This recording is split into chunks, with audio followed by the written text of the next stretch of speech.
উত্তর চব্বিশ পরগনা জেলার বারাসাত ২ নম্বর ব্লকের শাসন থানার অন্তর্গত সন্ডালিয়া গ্রামে সেন্ট টেরেসা স্কুলের বাৎসরিক অনুষ্ঠান অনুষ্ঠিত হল ১৬ই ডিসেম্বর শনিবার বেলা ১১টায়।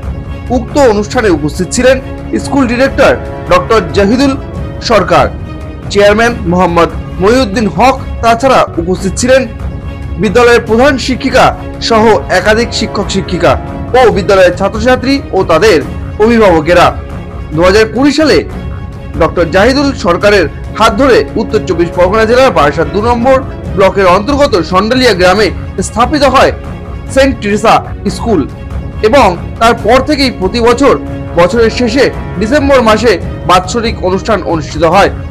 ২০২৩ সালে তৃতীয়তম বর্ষে পদার্পণ করেছে সেন্ট টেরেসা স্কুল। তাই চলতি বছরের নভেম্বর মাসে স্থানীয় বেশ কয়েকটি স্কুলের ছাত্রছাত্রীদের নিয়ে একটি ইন্টার স্কুল ড্রয়িং কম্পিটিশনের আয়োজন করেছিলেন সেন্ট টেরেসা স্কুল কর্তৃপক্ষ এবং সেই কম্পিটিশনে যে সমস্ত ছাত্রছাত্রীরা প্রথম, দ্বিতীয়, তৃতীয় স্থান অধিকার করেছেন তাদেরকে মেডেল পরিয়ে হাতে পুরস্কার দিয়ে পুরস্কৃত করা হলো উক্ত অনুষ্ঠানে।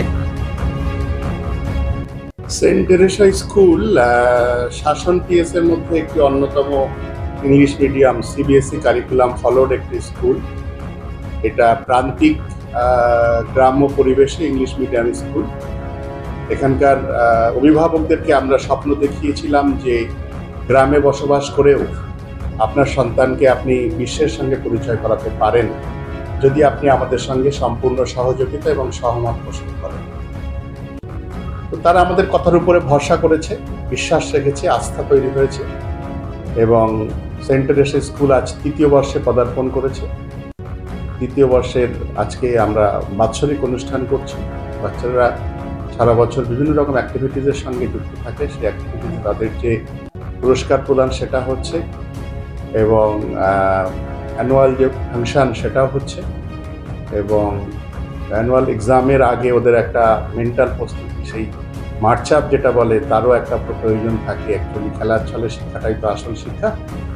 তো এই জন্য বাচ্চাদেরকে চেয়ার আপ করার জন্য, গার্জেনদেরকে গ্রুমিং করার জন্য এবং প্যারেন্টসদেরকে একসাথে পাওয়া, বাচ্চারা গার্জেনদেরকে সারাদিন পাবে, শিক্ষক শিক্ষিকারা থাকবে, সব নিয়ে মোটামুটি শীতকালীন একটা আনন্দ বাচ্চাদেরকে দেওয়ার জন্য প্রোগ্রাম। দেখুন, সব অভিভাবক চায় তার সন্তান বড় জায়গায় যাক, স্টেজে উঠুক।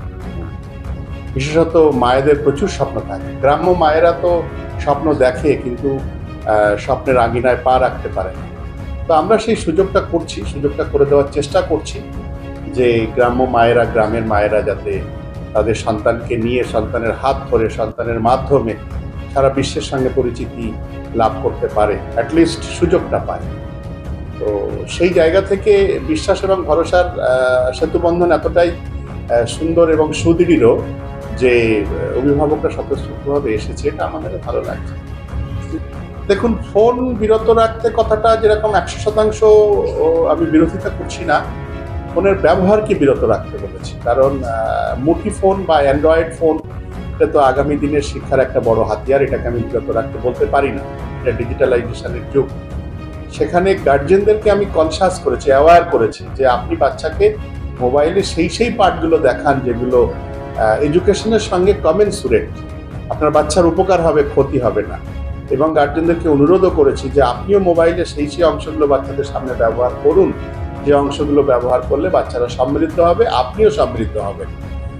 রিভলভারের থেকে ক্ষতিকারক কথাটা এই কারণেই বলেছি যে এই মোবাইল কিন্তু পারে একটি সমাজ সংসারকে গড়ে দিতে, সমাজ সংসারকে ভেঙে দিতে।